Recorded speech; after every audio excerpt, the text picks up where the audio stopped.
Welcome to my channel sweet and treat cook with me. চলুন আজকে পনিরের একটা মজাদার রেসিপি নিয়ে চলে এসেছি।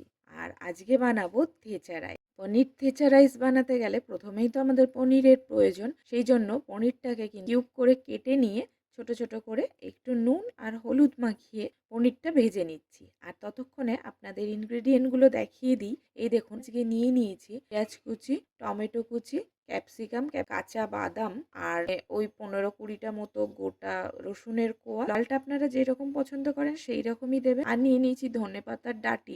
পনিরটা ভেজে আমি সাইডে তুলে নিয়েছি। এরপরে আর একটা প্যান নিয়ে নিয়েছি। এই প্যানের মধ্যে প্রথমেই ওই কাঁচা বাদামগুলো ভেজে নেব।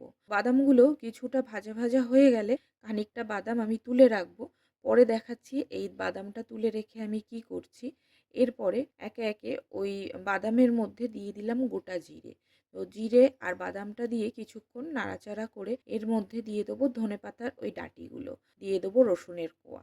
আর এগুলো কিন্তু আমি ড্রাই রোস্ট করছি, এখনও এর মধ্যে কিছু দিইনি। তারপরে একটু দিয়ে দেবো কাঁচা লঙ্কা। তো সবকটা দিয়ে বেশ একটু ভাজা ভাজা বা পোড়া পোড়া হয়ে আসবে তখনই, আর গ্যাসটা কিন্তু কমানো থাকবে, না হলে একদম পুড়ে যাবে। যাই হোক, এরপরে দিয়ে দেবো একটু সাদা তেল, দিয়ে গ্যাসটা অফ করে দিয়ে মশলাটাকে ঠান্ডা হতে দেবো।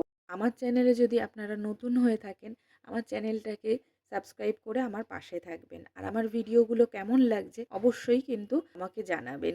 ভালো লাগলে লাইক করে দিয়ে যাবেন আর শেয়ার করবেন। ইনগ্রেডিয়েন্টগুলো মিক্সিতে পেস্ট করে নেব। তো দিয়ে দেবো সাদা তেল। তো সাদা তেল দিয়ে তেলটা গরম হতেই দিয়ে দেবো সাদা জিরে ফোড়ন। তারপরে দিয়ে দেবো কুচিয়ে রাখা পেঁয়াজ। পেঁয়াজটা একটু নাড়াচাড়া করে তারপরে একে একে দিয়ে দেবো গাজর, ক্যাপসিকাম আর টমেটো। তো সবজিগুলো সবকটাই সুন্দর করে বেশ ভাজা ভাজা হয়ে আসবে তখনই দিয়ে দেবো থেচা পেস্ট ভেজে রেডি করে নিয়েছিলাম। সুতরাং এখানে ভাজা বা বেশি কষানোর প্রয়োজন নেই, একটু নাড়াচাড়া করে নিলেই হবে। এরপরে দিয়ে দেবো পনির। তো পনিরটা দেওয়ার পরে একটু অল্প একটু জল দিয়ে আর একটু নুন দিয়ে নেব, যাতে ফ্লেভারগুলো সব পনিরের মধ্যে ঢুকে যায়।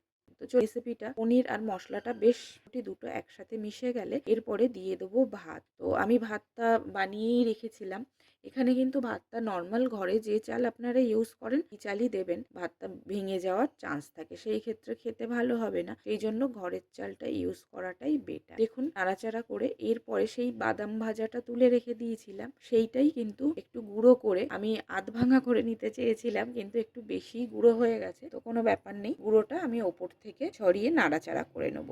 মুখে পড়লে বেশ ভালো লাগবে এর ফ্লেভারটা। গ্যাস কিন্তু আমি নিভিয়ে দিয়েছি। এরপরে একটু ওপর থেকে ধনেপাতা দিয়ে দেবো। আর সব শেষে যেটা না দিলে একদমই চলবে না, সেটা হচ্ছে লেবু। তো একটু লেবু দিয়ে দেবেন। আর মিষ্টি দিয়ে দিয়েছিলাম, মানে চিনি, সেটা একটু স্কিপ করে গেছে। তো চিনিটা সামান্য একটু অল্প ফ্লেভারের জন্য জাস্ট। আর এখানে মেন টক আর ঝালটাই মেন থাকবে, আর মিষ্টিটা ব্যালেন্স হয়ে যাবে। তো দেখুন আজকের তেজা পনির রাইস কিন্তু রেডি। কেমন লাগলো অবশ্যই আমাকে কমেন্ট করে জানাবেন। আর ভালো লাগলে লাইক করে দিয়ে যাবে। তাহলে আজকের জন্য এইটুকু। Thanks for watching. দেখা হচ্ছে নেক্সট আবার সুন্দর একটা ভিডিও নিয়ে। Tata, bye bye.